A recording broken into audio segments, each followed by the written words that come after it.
Hey guys, Tommaso is back again. It's Alex. And it's me, Noah. And we're here with PWG DDT4 2014. This is a pretty good show from PWG. Very easy to sit through. Yep, the tournament style is always a nice little touch. Yeah. Alright, we start things off with the best friends taking on the RockNES monsters. This is just a very, very fun, opener, very comedy-esque, Yeah, funny, satisfying, just good, what you'd expect from these teams. Yeah, I really enjoyed Trent and Chuck acting like the Dudleys during the match. That was a lot of fun. Yeah. And the fucking giant coat. Oh my god, man. I would love nothing more than to have best friends in Chikara. That would be a great... Perfect. Yeah, because like Fist being done, I mean, Chuck Taylor needs something to do. I mean, Fist would be a... the best friends would be a great addition to Chikara. Oh yeah, and it's PG. It's exactly. Yeah. Friendly for that. Oh man. I love their... when they get in the ring and hold yeah, just like that fucking serious look they have. Oh man. We need to see more of the best friends. Yeah. Alright. What'd you end up giving this one? I gave this 3 1/4 actually. Me too, 3 1/4. I really enjoyed this one as well. Alright, and then we had the Unbreakable fucking machines, Brian Cage and Michael Elgin taking on PPRay. Talk about a mismatch in... Yeah, this was hard to take seriously at all. Yeah, this should have been a very, very... They managed to make it work somewhat, but like, this should not have been as long as it was. This should have been like a fucking brutal, just like fucking squash these guys. Yeah, this should have been a squash. Yeah. What'd you give this? 3. It was very average. You gave it 3? Yeah. It was enjoyable for what it was. 2.5. Okay. It just should have been a lot quicker. And then we had STEEN, Adam Cole and Kevin Steen taking on Candice, LeRae, and Joey Ryan. This was really enjoyable for the time it went. It was pretty short, but like this was a really great way to build up this like feud they had going on. I thought it was really well done. Definitely, it worked for what they wanted to do. Like you said, it was a little short. Yeah, but it was a sprint, but it was a very, very fun one the entire time. Like I was laughing my ass off during this match. Definitely. I mean, and again, Steen getting his hands on Candice LeRae is like just whenever that happens, like I cannot help but like have a smile because like, of just like the fucking chemistry they have. Yeah. Like I would love to see a one-on-one match between those two. I hope that happens. That would be really cool to have. Yeah. I give this a 3 1/4 though. Very, very fun. I give this 3 stars. It was good stuff. And then we have the African American Wolves taking on the Interstate Machine Guns. Just the naming back and forth was the funniest fucking thing ever. Oh man, that was. The Malcolm. The D Generation. No, it was the Malcolm D Generation X. Yeah. The Martin Luther Kings of Wrestling. That was the best one. That was.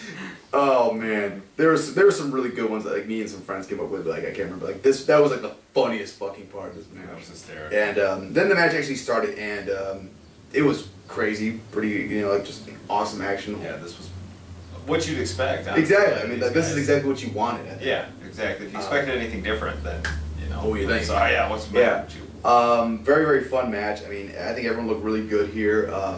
ACH is really hot in PWG, man. He's way over. Oh yeah. This is a very, very fun match. This is probably the best match of the entire tournament, I think. Like this is a second round match. Yeah. This was fantastic. Yeah. I give this 4 stars. I gave this 4 stars also. Okay. And then we had this was a match that was a change. Like it was supposed to be Tommaso Ciampa taking on Roderick Strong, but due to the injury that Roddy had because of the Styles Clash, it was changed to Ciampa versus Adam Thornstowe. Never heard of this guy, but he got in the ring and he was okay. Like he has a lot of potential, I think.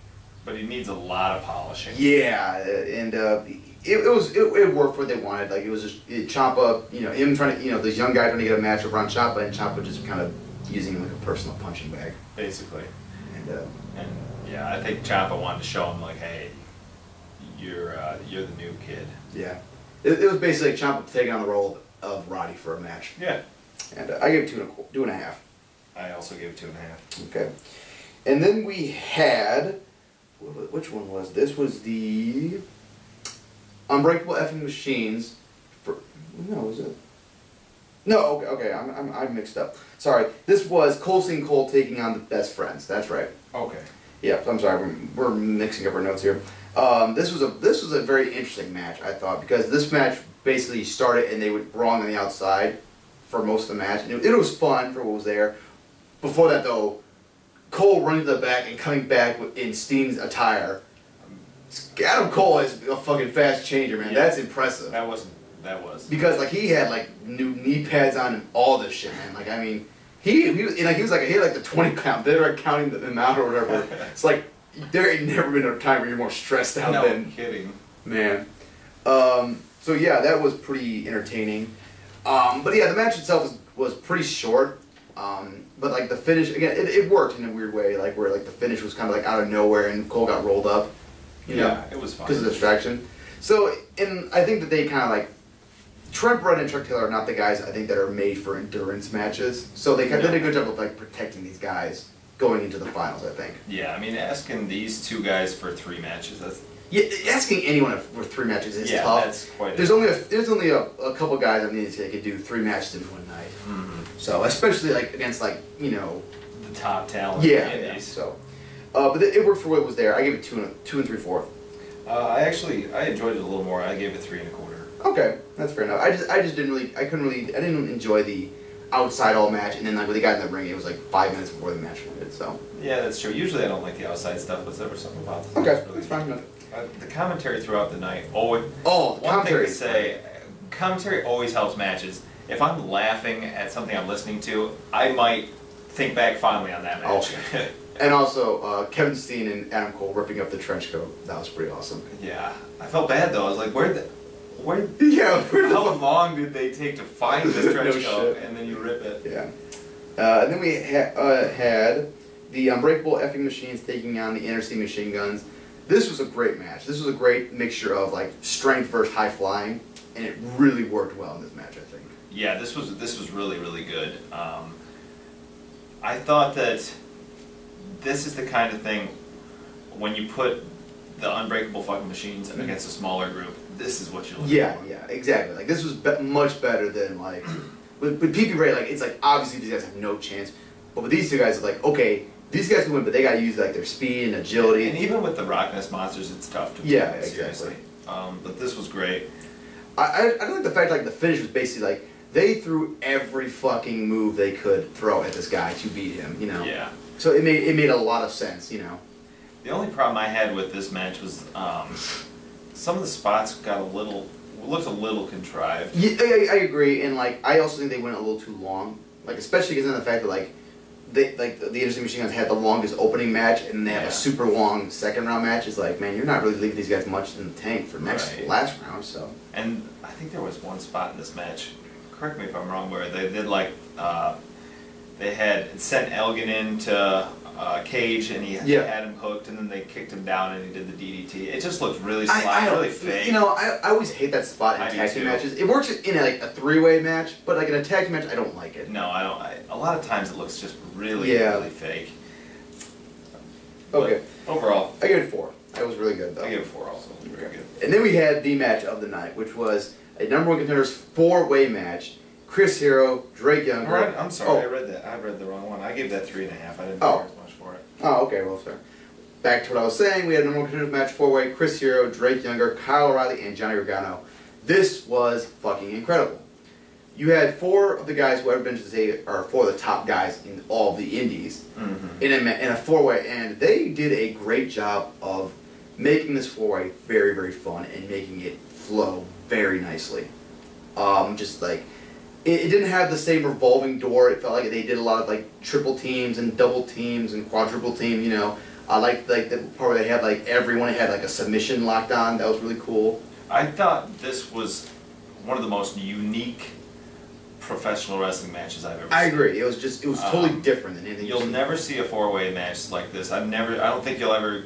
If you look for one, you'll never find one with 2 guys wrestling each other. Wrestling. Yeah. And 2 other guys chain wrestling each other. And then, you know, just how everyone was involved constantly. Like, there wasn't a revolving door. Exactly. It wasn't 2-on-1. It was everybody was just wrestling. And the crowd wasn't chanting a lot at the beginning because it was just so, like, Yeah, there was so much going on. Yeah. I've never seen a match like this. I thought this was fantastic. In 4 ways, those are hard matches to keep people interested in. That this was just so unique, so different.